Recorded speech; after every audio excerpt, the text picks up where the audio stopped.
大家好，今天我们做一个不需要揉面的懒人版早餐面包。准备面粉300克，这里的面粉最好用高筋面粉或是中筋面粉。加入2克左右的酵母，40克白糖，磕入2颗大一点的鸡蛋。将材料混合均匀以后，加入150 cc 牛奶。这个牛奶从冰箱里面拿出来的都可以。如果用温牛奶的话，它通过1夜发酵可能就会发过，所以我们要用这个冰牛奶。用筷子将它多搅一会儿，搅个2分钟以上吧。这样搅了以后它就会起筋。搅好以后，我们再给它放入10克左右的植物油，或者说是黄油。今天我就放植物油了。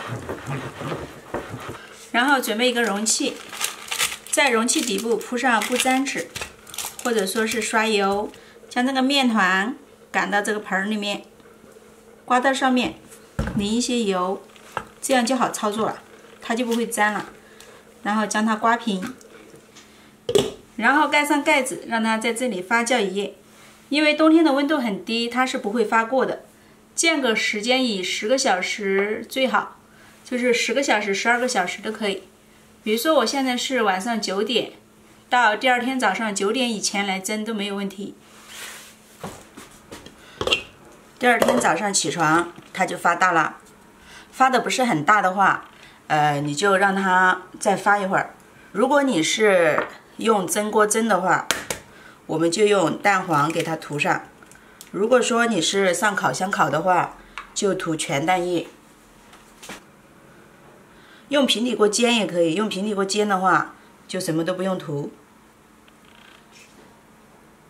用平底锅煎就直接将那个面糊倒到平底锅去，给它摊开就行了。其实用平底锅煎出来也是非常好吃的。涂抹均匀以后，给它撒上一层芝麻，黑芝麻、白芝麻都可以，熟芝麻、生芝麻都可以。烤箱180度预热，快速的放入，烤30分钟左右。最后的5分钟要观察，因为每个烤箱它的情况不一样。好，现在将它取出来。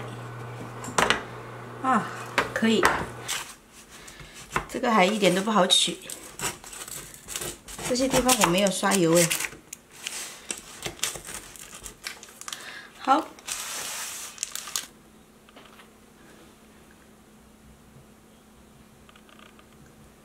大家烤的时候根据个人家里的烤箱来。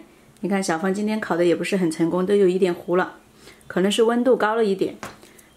调成175度或170度，烤个40分钟，我觉得是最理想的。